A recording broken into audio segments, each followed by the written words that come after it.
Esta es la historia de un río que nace en los campos helados de la meseta tibetana. Considerado el cuarto río más importante de Asia, su cabecera, sin embargo, no fue descubierta hasta hace tan solo 6 años por el explorador y escritor francés Michel Peissel. A su paso por China se le conoce como Río Turbulento. Luego se adentra en Laos, donde recibe el nombre de Madre de las Aguas. En Camboya se le llama Agua Grande. Y por último, en su desembocadura en el mar de China Meridional, ya en tierras vietnamitas, los 9 dragones. Esta es la historia del río Mekong a su paso por el sureste asiático. Una tierra repleta de leyendas y de ciudades olvidadas, de efímeros imperios cuyos vestigios han perdurado al paso del tiempo, de tribus perdidas en los confines de la selva. Pero también es una tierra herida por el horror y la barbarie humana.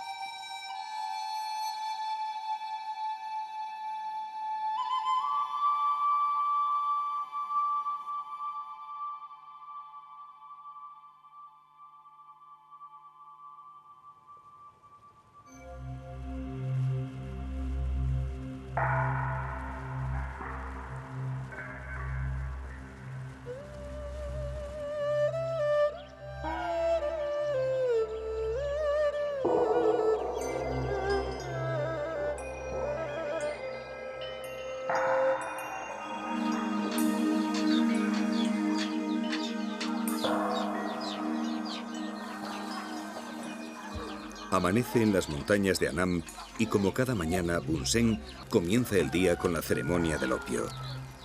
Ellos tienen una regla tradicional que permite a los hombres fumar opio pasados los 40 años cuando han asegurado su linaje. Bun Sen tiene 43 años y está casado con Boyam, quien a pesar de tener solo 29, la dureza de la vida le hace aparentar muchos más. Juntos han tenido 5 hijos y otro que viene de camino. Viven en una modesta choza construida con caña de bambú y a diferencia de la mayoría de las tribus del sudeste asiático, su casa no está elevada sobre el suelo. Existen 2 puertas de entrada, una para hombres y otra para mujeres, pero esta división solo se utiliza en las ceremonias del matrimonio. El interior es de una sola pieza, con un dormitorio común, una cocina y un lugar donde se almacena el arroz. Las paredes no poseen ventanas y son utilizadas para colgar las cestas, los aperos de labranza, las plantas medicinales, la comida y los utensilios de cocina.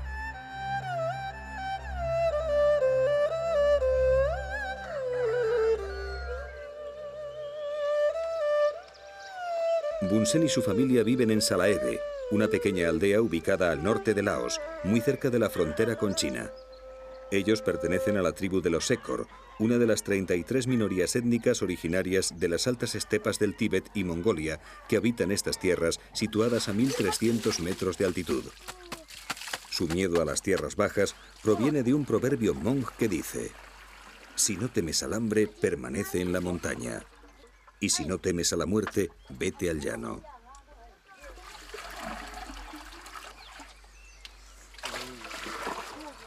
La actividad en el poblado comienza con la salida del sol.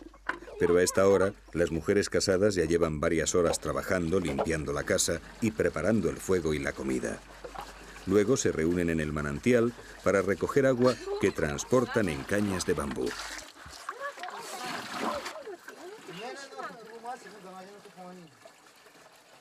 Cada día Boyam tiene que recorrer 2 veces los 3 kilómetros que separan el manantial de la aldea, cargando sobre sus espaldas más de 50 kilos de peso.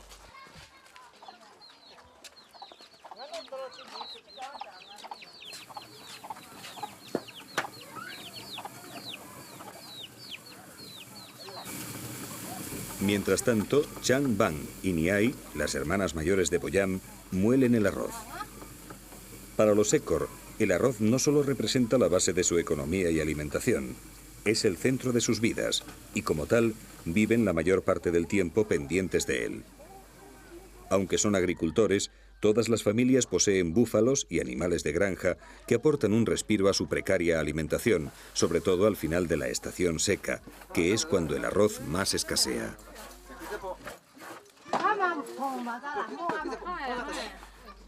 Pero hoy en Salaeve no es un día cualquiera. Hoy es 5 de febrero y las mujeres están preparando el arroz para celebrar el Año Nuevo. Luego prepararán pasteles especiales y licor de arroz. El arroz lo teñirán de rojo, verde y amarillo. El rojo representa la carne cruda, la sangre y el dragón. El arroz verde representa al propio arroz y a otros cultivos, y el amarillo al resto de los alimentos. Cada casa preparará arroz de los 3 colores que serán ofrecidos a los espíritus de la familia. Otro elemento importante en la cultura écor son los adornos que lucen en sus vestimentas tradicionales y que tanto hombres como mujeres utilizan a diario.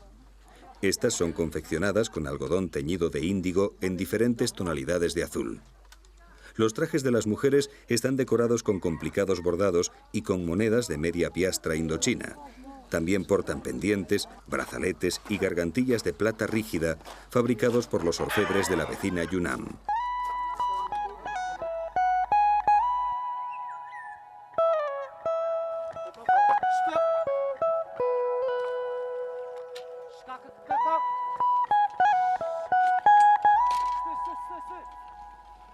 Pasadas las 11 de la mañana, por fin hace su aparición un hombre dispuesto a trabajar.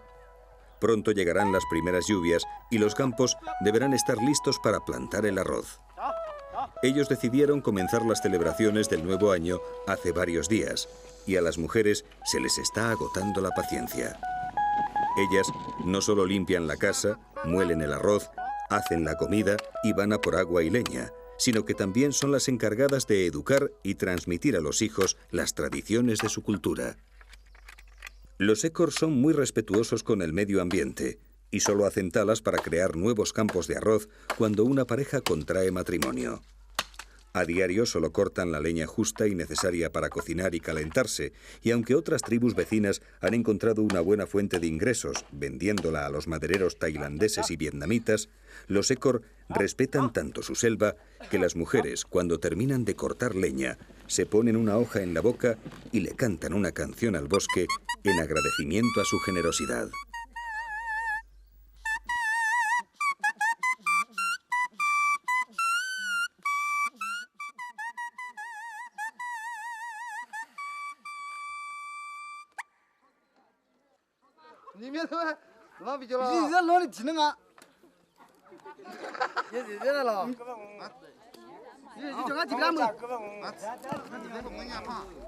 Por la tarde los hombres se reúnen para jugar al deló, un juego tan antiguo que ni los propios jugadores conocen su origen. Al deló solo juegan 2 veces al año, durante las celebraciones del nuevo año y una vez recogida la primera cosecha de arroz.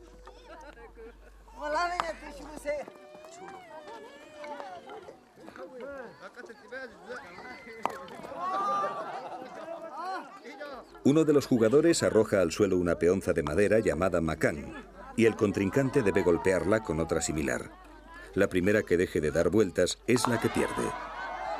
No hay premios, solo con la satisfacción de poder participar es suficiente, ya que únicamente los varones a partir de los 16 años pueden jugar.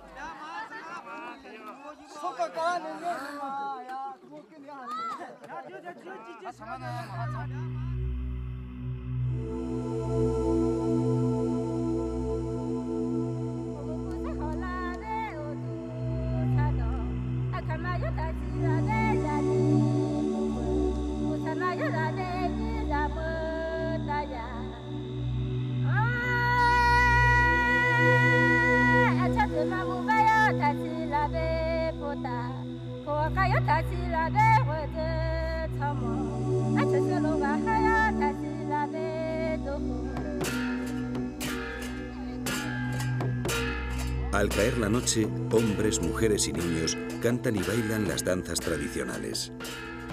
Los écor son animistas, rinden culto a los ancestros y creen en la magia y en la reencarnación. Los espíritus son convocados al son de los tambores, mientras las mujeres danzan en torno a Pi Bou, el espíritu más venerado. Él es el protector de la familia y de los campos de arroz.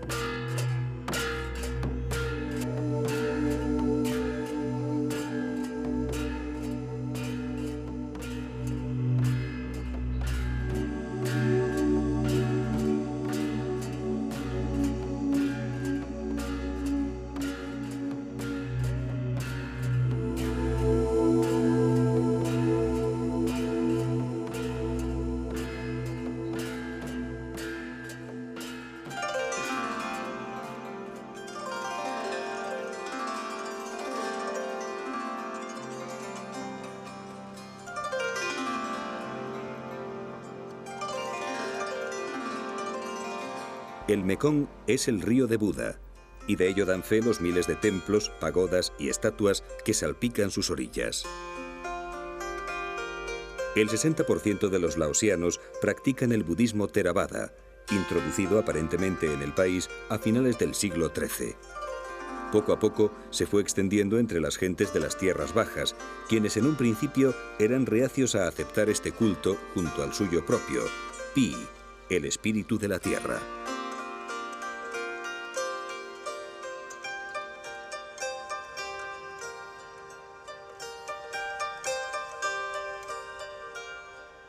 Theravada, o Escuela de los Ancianos, es también llamada Escuela del Sur, porque toma su origen de los países del sudeste asiático como Laos, Camboya, Birmania o Tailandia.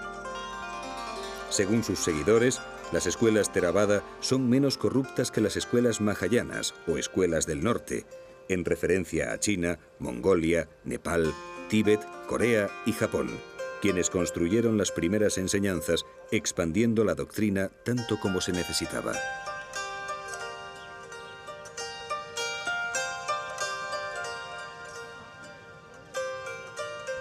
Luang Prabang es la primera ciudad que se encuentra el Mekong a su paso por Laos.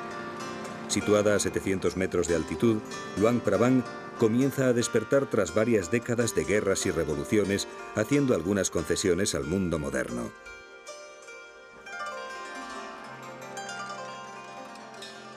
La riqueza de su arquitectura tradicional, representada en 32 templos, junto a los edificios coloniales construidos por los franceses en los años 20, han hecho posible que la UNESCO la declarara en 1995 Patrimonio de la Humanidad.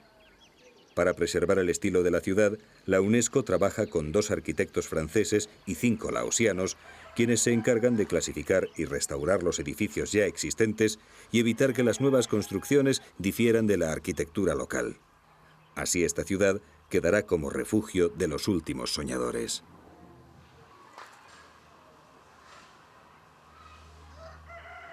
Los wats, o centros de oración, representan la arquitectura más refinada del arte laosiano. Aquí los jóvenes monjes comienzan su aprendizaje budista. Se les enseña a vivir sus votos monásticos, a rezar y a meditar. Deben seguir 227 preceptos como parte de la disciplina monacal, y si alguno al final toma los hábitos, su familia gana mérito y prestigio.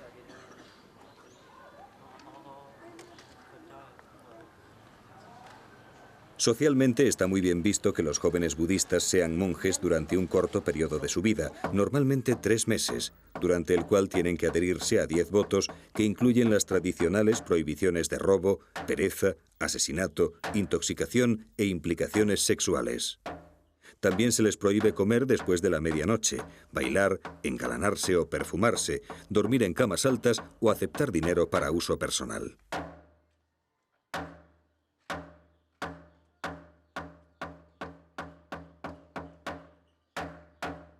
Todas las posesiones de un monje deben provenir de la caridad de un laico, quien a su vez espera mejorar su suerte y asegurarse al menos un cierto número de reencarnaciones.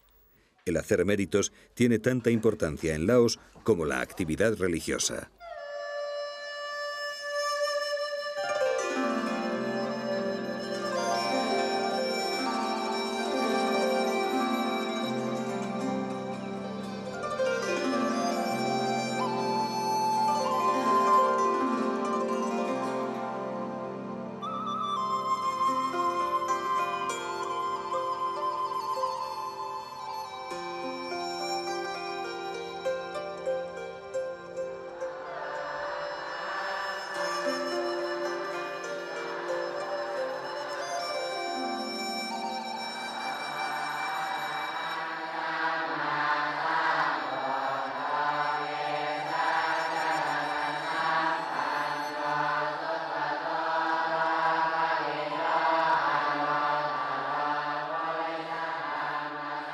Con el final del día, los monjes se alinean frente a Buda y entonando monótonas canciones, van recitando los mantras, oraciones que les ayudan a liberarse de los deseos y de los sentidos a través de la moderación, de la renunciación y de la meditación, y así conseguir las cualidades de conciencia, bondad y sabiduría.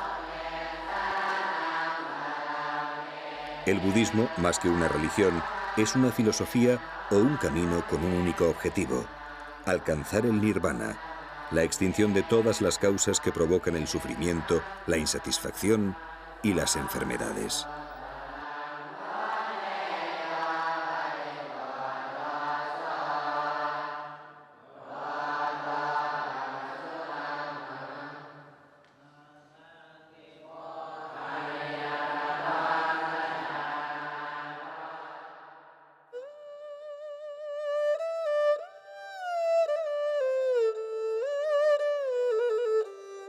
Una vez atravesados los territorios laosianos, las aguas del Mekong se adentran en un país sumido en la violencia y la pobreza.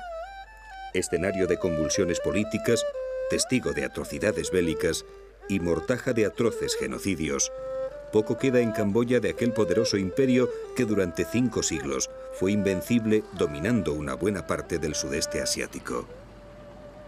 En las selvas del norte del país se esconde el más increíble testimonio de lo que llegó a ser el Imperio Jemer. Angkor, la ciudad del bosque durmiente, uno de los más fabulosos monumentos arquitectónicos que existen en la Tierra.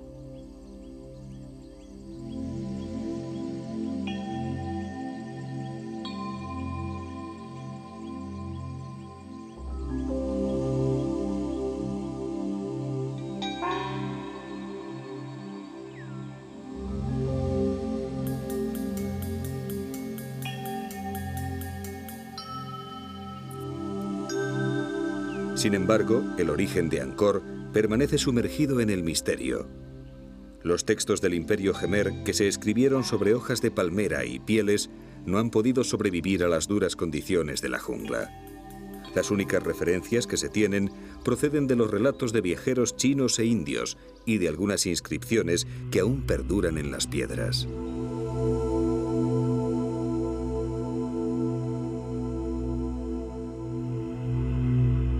En estas inscripciones se adivinan continuas referencias del culto al agua. La presión demográfica de Angkor obligaba a la recolección de 4 cosechas de arroz al año. Un proverbio camboyano dice que el arroz es el nervio de la guerra.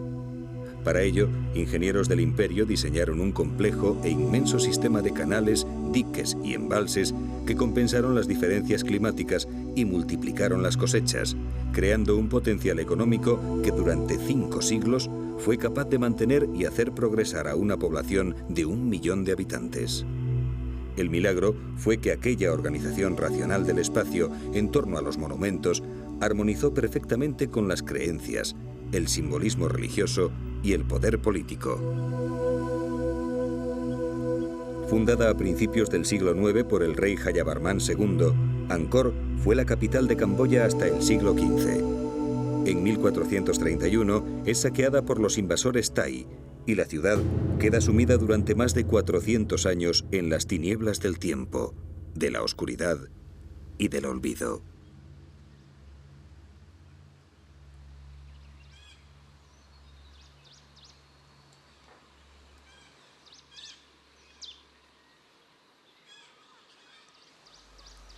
En 1858, el francés Henri Mouhot la descubre al mundo occidental y 2 años más tarde, con la colonización francesa en Indochina, una serie de arqueólogos comienzan a estudiar y reconstruir la ciudad, desafiando a la naturaleza e intentando recuperar la obra de los antiguos reyes constructores. Pero la difícil situación política y social de Camboya aceleró su deterioro y Angkor volvió a caer de nuevo en las garras del océano vegetal.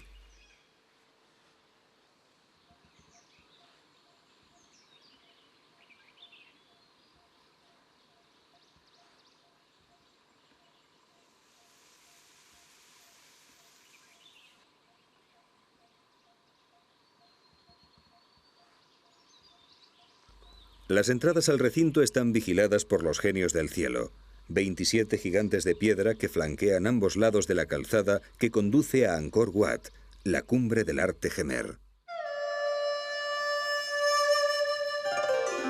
Equilibrio, armonía, sentido del ritmo, de la proporción y de la perspectiva. Henri Mouhot, en el relato de sus viajes por los reinos de Siam, Camboya y Laos, lo describe así. Más allá de un ancho espacio, desprovisto de toda vegetación, se eleva y extiende una inmensa columnata coronada por 5 torres en forma de flor de loto. Ante el profundo azul del cielo y el intenso verdor de los bosques que sirven de fondo a esta soledad, las líneas de una arquitectura a la vez elegante y majestuosa me parecieron el perfil monumental del gigantesco cementerio en el que reposa toda una raza desaparecida. La belleza y femineidad de las ápsaras, ninfas celestiales y hermosas bailarinas del universo acompañan al viajero en su caminar por Angkor Wat. Pero la historia reciente de Camboya está muy lejos de aquel esplendor de antaño.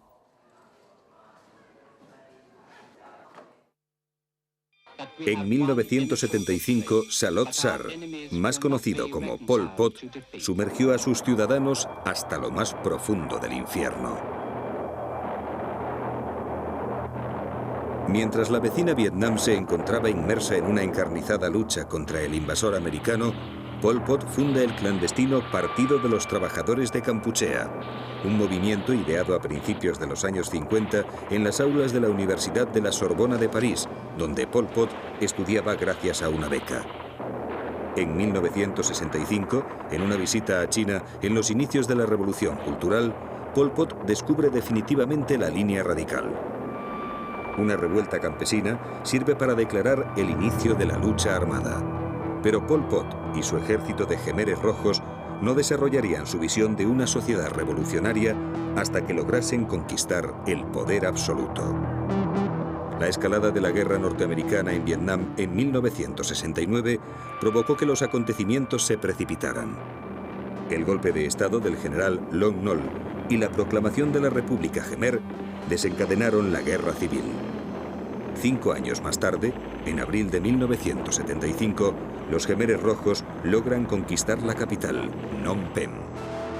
La población, harta de la guerra, recibe a los vencedores como héroes portadores de la paz. Lo que nunca hubieran imaginado es que ese mismo día iba a dar comienzo una pesadilla que duraría 4 años. Lo peor estaba aún por llegar.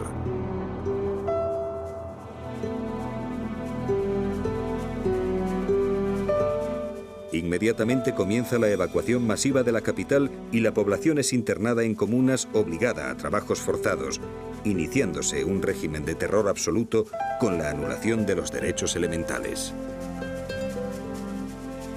En cuestión de horas, Phnom Penh queda desierta, aboliéndose cualquier forma de propiedad. Los mercados, la moneda, los medios de comunicación, el teléfono y el correo desaparecieron.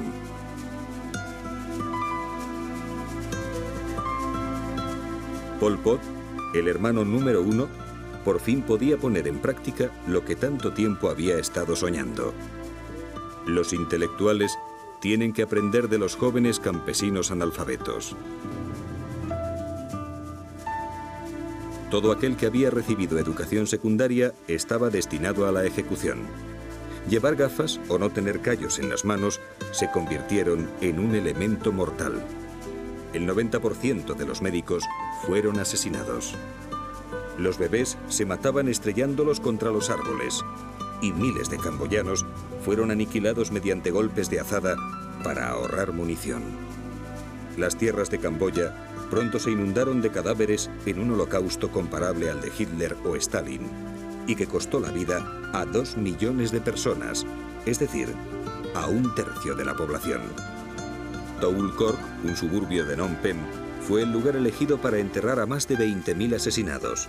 En la actualidad, aún se pueden apreciar las fosas comunes del lugar más espeluznante del sudeste asiático.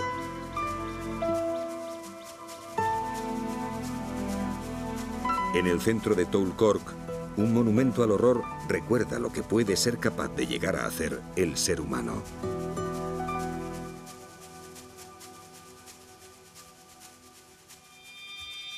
Y lo más macabro todavía es que los asesinos eran chicos y chicas de entre 10 y 15 años que fueron convertidos en máquinas de matar a base de sesiones de adoctrinamiento político. Yen Pang fue uno de estos jóvenes reclutado en un monasterio cuando tenía 11 años. Pol Pot no fue el impulsor del genocidio, todo lo contrario. Él consiguió aumentar la producción de arroz y había comida para todos. Si le hubieran dejado gobernar más tiempo, este país se hubiera desarrollado. Los verdaderos causantes del holocausto fueron los vietnamitas, que nos odian. Ellos se infiltraron en nuestras filas y manipularon a los ignorantes líderes locales para extinguir nuestra cultura.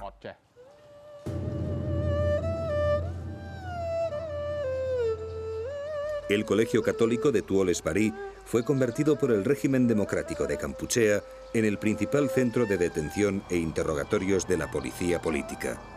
Conocido como S-21, representa el mayor símbolo del terror polpotista.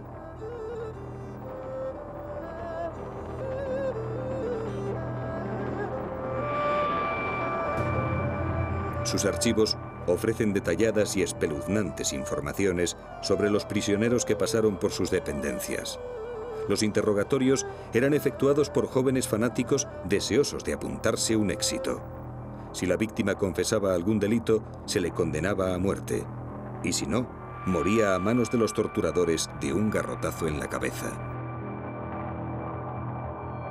Los cautivos debían escoger entre 3 acusaciones básicas para declararse culpables si querían que cesasen las torturas: ser agentes de la CIA, del KGB o de los servicios secretos vietnamitas. Era tal el castigo que recibían a diario que muchos de ellos no aguantaron y se quitaron la vida arrojándose desde los pisos superiores. Para evitar estos suicidios, los Jemeres Rojos alambraron todas las fachadas del edificio.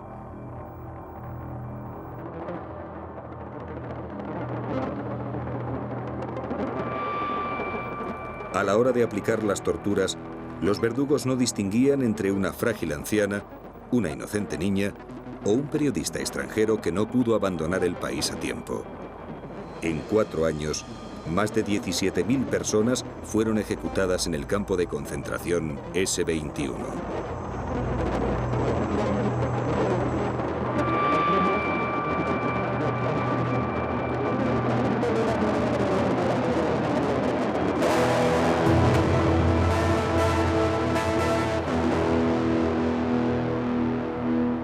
En una de las dependencias, aún siguen amontonadas las ropas de aquellos inocentes exterminados por su propio pueblo.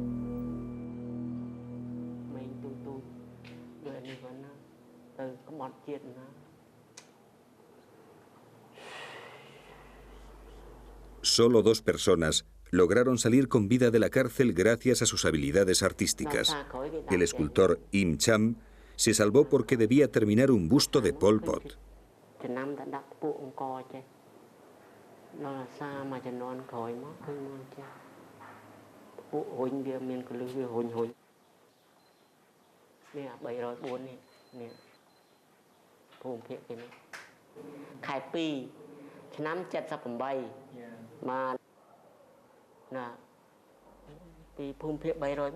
Hoy es la primera vez que In Chan regresa al campo de concentración desde que fue liberado.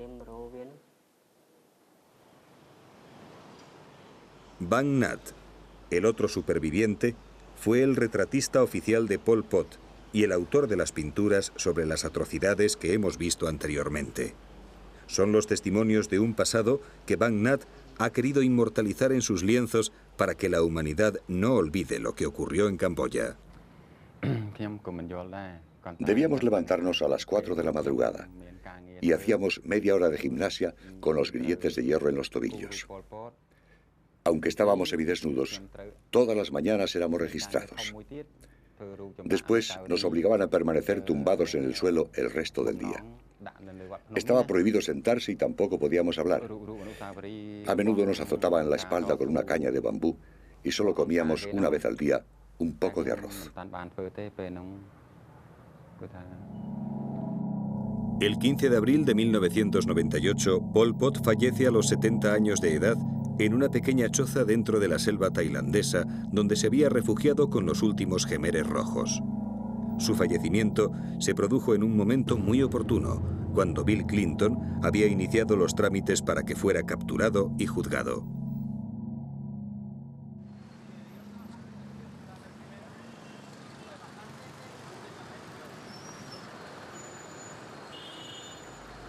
Aparentemente Phnom Penh ha vuelto a la normalidad y sus calles, de nuevo, son un hervidero de vehículos y gentes deseosas de que por fin reine la paz.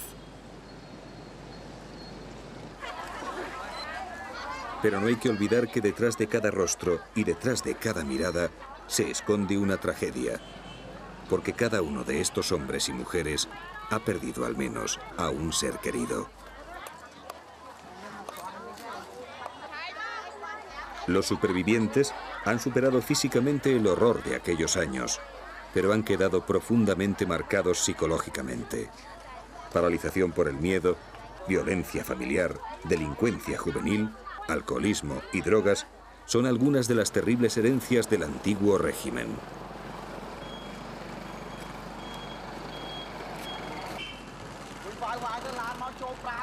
Pero Camboya esconde otro drama oculto bajo la tierra y que ya ha provocado más de 35.000 amputados diseminados por todo el país tras más de 2 décadas de guerra.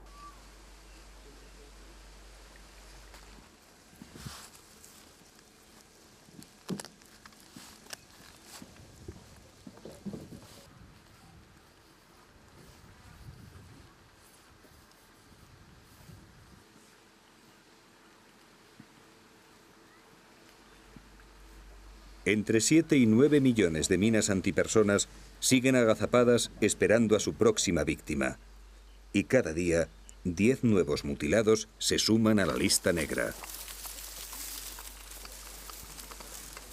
Una mina cuesta entre 300 y 5.000 pesetas y muchas empresas de armamento las regalan si se realiza una buena compra. Pero el coste de la localización y desactivación no baja de las 200.000 pesetas.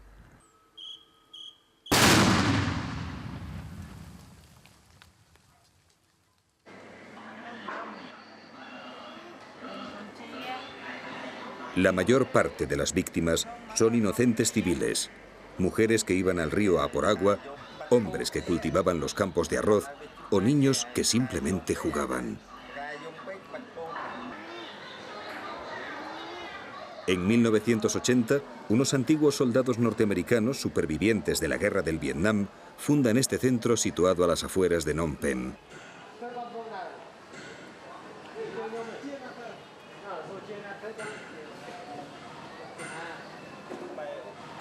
En sus instalaciones dan asistencia médica y psicológica a las víctimas de las minas. Es la mayor fábrica de prótesis del sudeste asiático y cada año más de 1.000 personas aprenden a caminar de nuevo.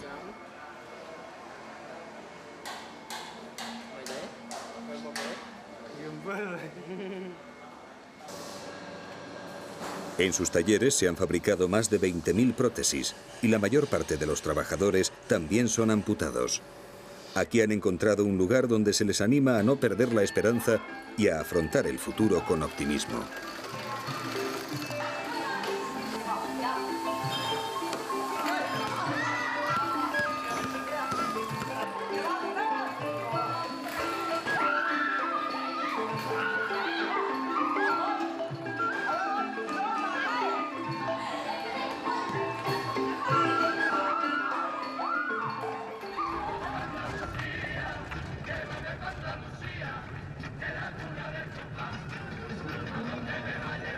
Enrique Figaredo es un jesuita asturiano que desde hace 8 años dirige la Casa de las Palomas Blancas, un colegio de formación profesional especializado en la fabricación de sillas de ruedas y que tienen fama de ser las mejores del país.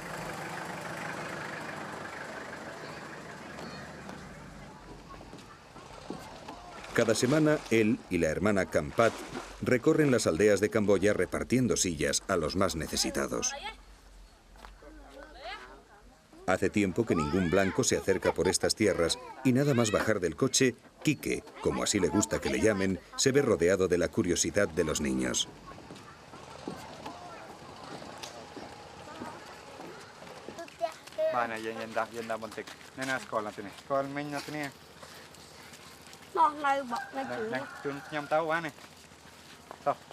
Mien Can se quedó viuda hace 5 años y vive en una modesta choza con sus 4 hijas. Nampik, la más pequeña, sufre una parálisis en las piernas que le impide, entre otras cosas, ir al colegio.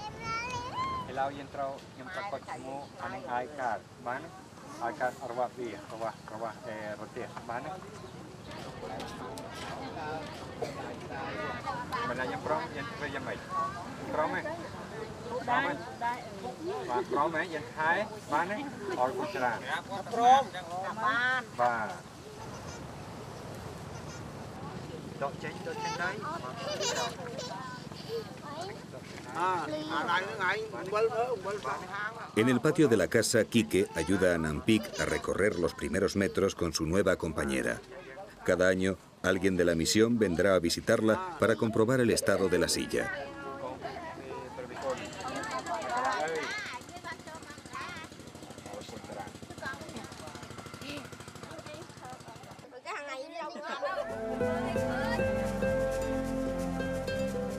A partir de ahora, Nampik podrá ir al colegio por sí misma y jugar con sus amigas.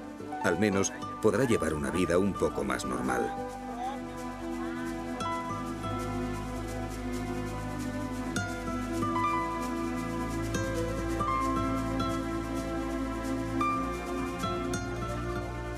De vuelta al vehículo, un paisano les cuenta que en una casa a las afueras de la aldea viven dos hermanos poliomelíticos en condiciones infrahumanas. Cao y Tok Lai han pasado su corta vida sentados en esta cama al cuidado de su abuela. El más pequeño, además, es autista. Aquí que le cuentan que sus padres hace tiempo que abandonaron la casa en busca de trabajo y no saben nada de ellos.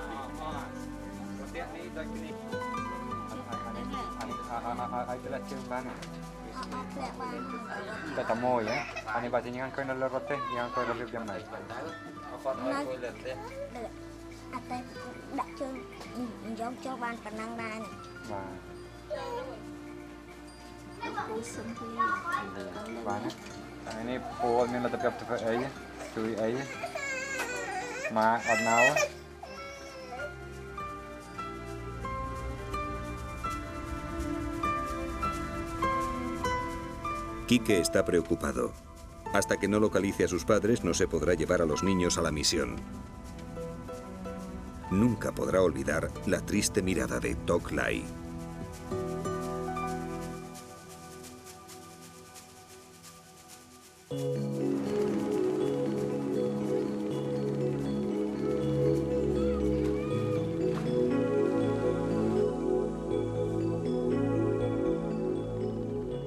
Nuestro descenso por el Mekong está llegando a su final.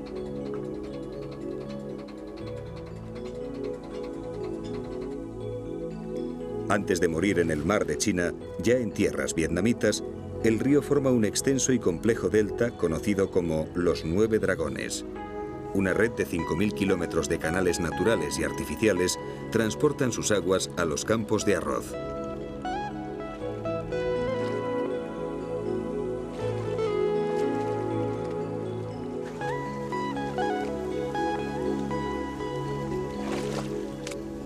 El arroz es la producción agrícola más importante de Vietnam y el 70% de la población vive de él. Cada hectárea de tierra produce 8 toneladas de arroz al año y esta es propiedad del gobierno, quien las cede a los campesinos para su explotación. A cambio, estos deben de entregarles el 10% de la cosecha.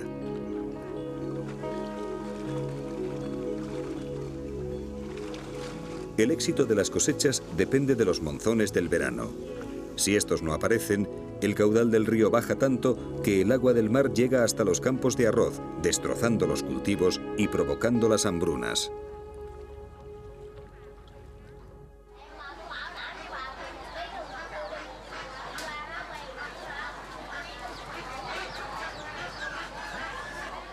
Can Tho es la ciudad más importante del delta. No es demasiado grande, pero sí muy populosa.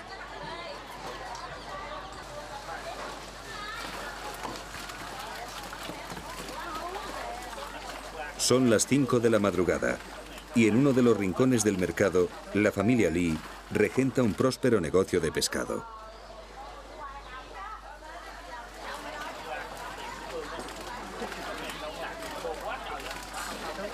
Hue tiene 30 años y ella es la responsable de organizar cada mañana la venta de la mercancía. Su mayor cliente es el propio gobierno, que a su vez lo vende a los restaurantes y trabajadores de las fábricas estatales. Junto a ella, 15 miembros de su familia ayudan a descargar, clasificar y limpiar el pescado.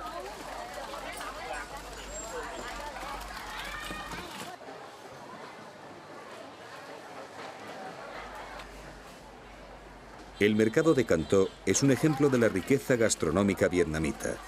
Su variedad culinaria la componen más de 500 platos. Eso sí, todos ellos servidos con arroz. Los vietnamitas presumen de que se comen todo lo que vuela menos los aviones, todo lo que nada menos los barcos y todo lo que tiene patas menos las mesas. Y no les falta razón. En algunos puestos se pueden apreciar manjares que provocarían la estampida de más de un occidental.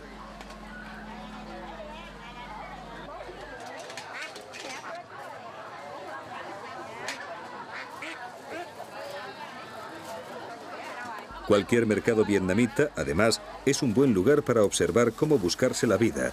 Y los limpiadores de orejas, un oficio tan milenario como respetado, son un buen ejemplo de ello.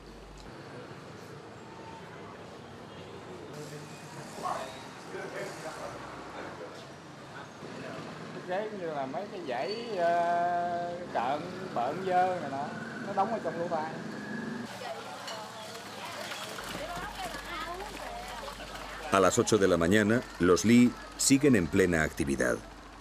El pescado lo transportan en unas rústicas barcas piscifactoría. Uno de los hermanos de Hue y su hijo mayor Dan, que tiene 12 años, son los encargados de la descarga.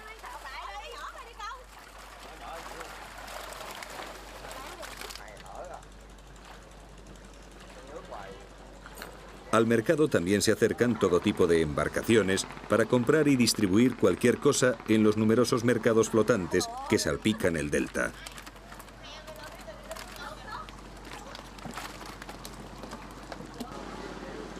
La gente vive fundamentalmente en núcleos pequeños y nunca demasiado alejados del agua, ya que es su única vía de comunicación.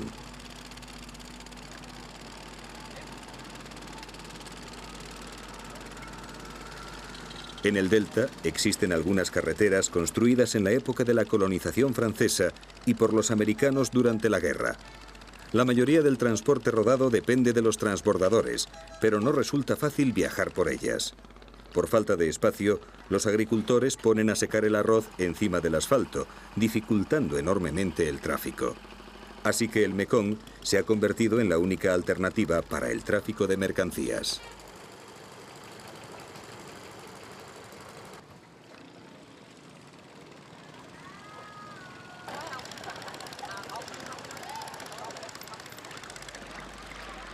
Las pequeñas embarcaciones, a su vez, surten a las grandes barcazas que se desplazan hasta las aldeas más remotas del delta.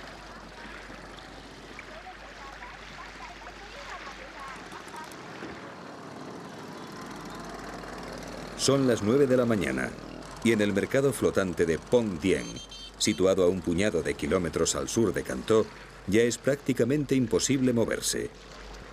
A veces, resulta difícil adivinar dónde acaba la tierra y comienza el agua. El delta perteneció al reino Khmer de la vecina Camboya hasta el siglo XVIII, siendo la última región anexionada por Vietnam. Los camboyanos no se olvidan de este territorio y todavía la llaman Baja Camboya. Es una causa más del odio que se profesan mutuamente. Al igual que el río, las calles de Cantó se encuentran atestadas de gente. No hay que olvidar que en Vietnam viven más de 77 millones de personas, con una densidad de población de 230 habitantes por kilómetro cuadrado, casi 4 veces más que en España.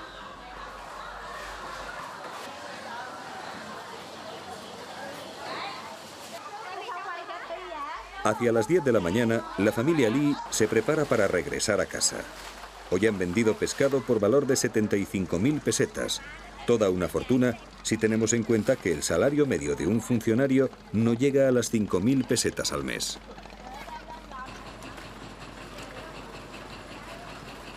Ellos representan a la típica familia de clase media-alta con unos ingresos anuales netos que se acercan al 1,5 millones de pesetas.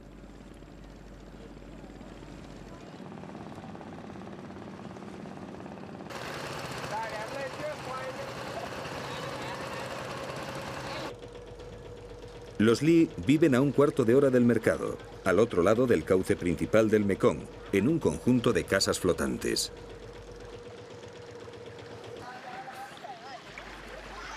Su vida gira en torno al agua y la pesca, de tal manera que hasta el abuelo Tuang se pasa las horas muertas intentando capturar algún pececillo.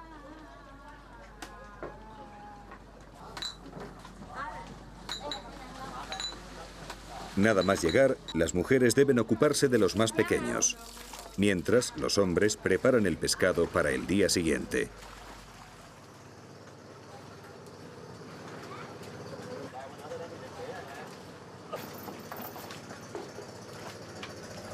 La técnica que utilizan para su cría y almacenaje es de lo más útil y efectiva. Los peces se encuentran en unas jaulas debajo de las casas y lo único que tienen que hacer para capturarlos es levantar los tablones del suelo e introducir una red. La propia corriente del río va renovando constantemente el agua de su interior.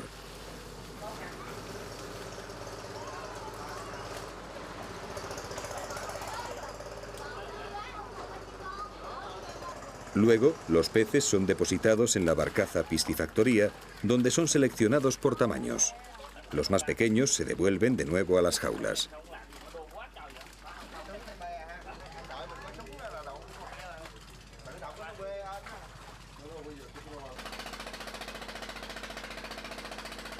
En otra de las dependencias, Na Trang prepara la comida de los peces, una pasta hecha con harina y pescado seco. Luego Dan, el hijo de Hue y su primo, la van esparciendo por las jaulas. En cuanto terminen de alimentarlos, Dan se marchará a la escuela.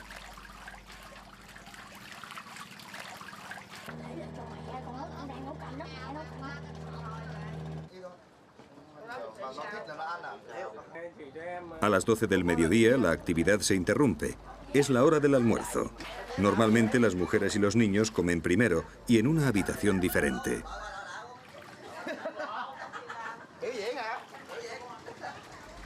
Para los Lee, el almuerzo es una ceremonia casi sagrada, especialmente para los hombres. Este es el único momento del día en el que pueden charlar distendidamente.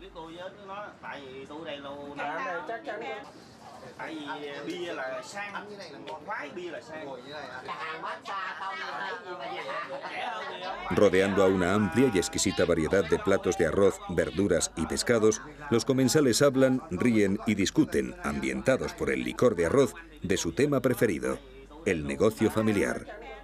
Las mujeres, en un segundo plano, vigilan para que nada falte.